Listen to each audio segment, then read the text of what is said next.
Hey guys, it's me, Astrid, and we're in the middle of a national emergency, and I am going to give an orchid update because you know what doesn't give you illnesses?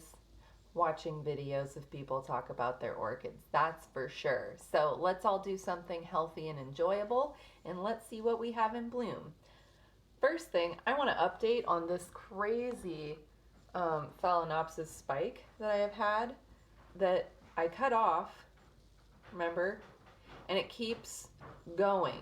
So it has put another flower on, but this flower is upside down, but it's like high quality, just as big as the other orchid, like just as good of a bloom.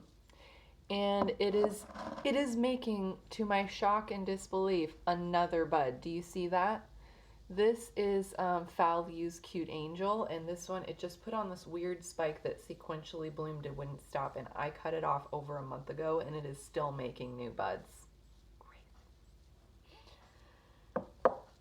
Next thing we got is this no ID Phalaenopsis from Trader Joe's. I am crazy about this phal because it reminds me of like Tweety Bird.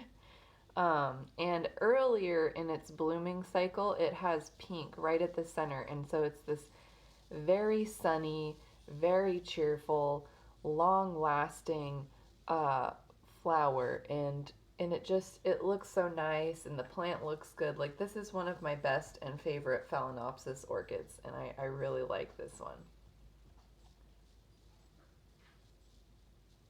Next up, we've got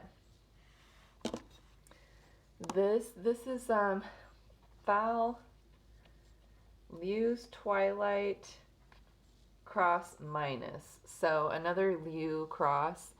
And Phal minus is a species orchid that has these crazy, like, downward pointing blooms. And so you can see on this phal, it's got two spikes, branched spikes. It put out a really good show for me this time around. And yeah, it's like crazy gorgeous. These are some of my favorite Phalaenopsis blooms I've ever seen. They're spotted, they're lovely, and just so you know, you can get this on Norman's Orchids. And another thing that doesn't make you ill, online shopping. So this is like a winner of a mini phal. I'm a little concerned right now because the leaves, a couple of them are yellowing, and I tend to have a handful of phals just get sick and die on me every year, and I'm like not sure why. So, but again, this is like one of my favorites, and it's been blooming just like a beaut lately. Okay, next we've got Phalaenopsis Cute Angel in full bloom. This is an aggressive bloomer. This is a sequential bloomer. This is a phal that blooms all the time. We got Albert. He's sniffing. Albert, get away from there. You get away. You get away from there. Here, let me show you Albert really quick. Come here. This is my kitty. And he's sniffing on my flowers, aren't you? Mm-hmm. If you're going to smell my flowers, you get kissed. He's like, let me go, let me go. He's a sweet boy. Anyway, I first saw this orchid on Miss Orchid Girl's channel. Danny had this, and it was always in bloom, and I looked for it for a couple years, and I finally found it again on Norman's Orchids, orchids.com. I think I got it in the same order with the last phal I just showed you, and it's like the lavender blush, the like cherry bomb lip, the contrast, the adorable shape, like I'm crazy about this droopy little lip shape. It's like a tongue or something. I absolutely love this. And it's a great bloomer. It's a great part of your collection. And look at this root. Look at these crazy roots. Wild, wild. Let's see, next up we have Miss Sideria, or Phalaenopsis Japonica. This year I decided to go ahead and stake the spike up and see what happened, and not gonna lie, I kind of like it. A lot of people, when this blooms, they let it bloom downward, or they have it growing on a mount. A lot of people say you can't grow it on a mount, you can't grow it in semi-hydro, you can't do this, you can't do that. Well, guess what? You do what you want and see if it works. God, this is smelling just so wonderful. It smells really good. Um, it has these lovely little flowers. The trick to blooming this one, you guys, the trick that I found out is that this is a Phalaenopsis orchid that it's not as tropical, it's not as heat loving. And so what I did was I just took this and I put it in my north facing kitchen window, and our temps go down to freezing, but they don't go too much below that, so the window gets probably into the 40s and 50s. It got chilled, and then 2 years in a row, just sitting in that kitchen window, it has put out a lovely spike for me. Additionally, growing it in semi-hydro, the water quality where I live is pretty close to being just reverse osmosis water levels of TDS straight out the tap. So if you grow this in semi-hydro, just use RO water, or if you're lucky like me, just use your very, very pure tap water and call it a day. Like, it's doing great. There's no salt buildup on the leca pellets. There's nothing, and it's got roots going all up and down in this cup for days. It's been in here for a few years, and it's doing great. So don't let people tell you that there's a wrong way, because it's not always true. Oh, that smells good.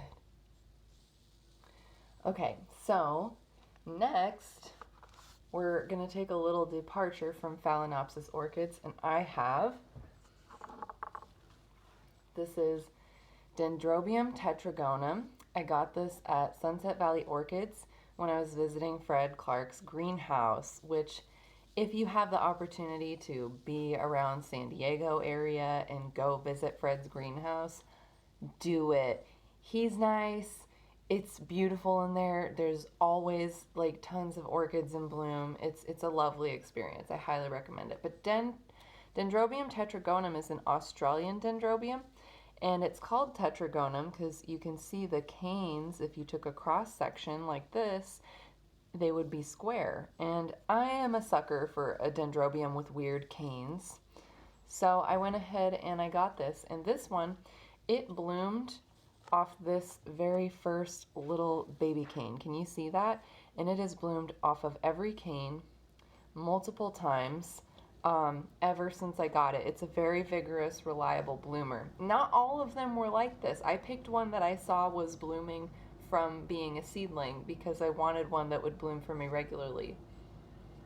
The flowers are not really particularly fragrant. I do love their like jumping jack star pose. I love their little mottled hinged lip, and they just look so cheerful. I can't wait for this to grow into a bigger specimen size and put out like large flower spikes. That's going to be really nice someday, but for now it's just little babies in my kitchen window. And this bloomed in the north facing window. Shocker. Next, last but not least, we have the Cattleya Rebecca Northern Mikabe. Now, this has a lemony candy scent, but for me, it leans a little bit into like cleaning agent territory. Like, it's not my favorite scent, although I would still describe it as being pleasant. But I strongly prefer the Cattleya Japonica, Phalaenopsis Japonica, gentle, sweet lemon smell. But this one, everyone said you can grow this into like a specimen sized plant with a crazy bloom display really quickly. And you can see this has just 4 bulbs. I got this 2 years ago, and this is the second bloom it's done for me, and it's already got 3 flower spikes going. This has stayed in bloom for several weeks, and it has these wonderful little flowers with these very hairy little lips. Like, it's such a fine detail on the flower. It's really, really nice. And if you look inside of the flowers, they have these little lovely stripes and a little gold center. Like, they're just delightful to look at. They're very, very pretty. Yeah, I'm such a sucker for a nice lip. And look, finally, one of the flowers started to go. It finally started happening, but this has been in bloom for a long time. Yeah, these are the orchids I have in bloom. I have a couple other phals, but I mean, phals are phals, and you've seen those ones before, so I just wanted to share this with you. I hope everybody does their best to stay positive and stay happy and take a break from the news when you need. And, you know, we only have 3 rolls of toilet paper left. So if anyone wants to, like, give me one of those when we run out because we're having toilet paper apocalypse, you know, go ahead. But I decided not to panic buy toilet paper because I'm not a fucking monster. Okay. Happy growing. Really stay safe. I wish you all the best. Take care of your hearts. Take care of your mental health. Call people you love and, you know, make the best of a surreal, fucked up situation. Okay. Bye.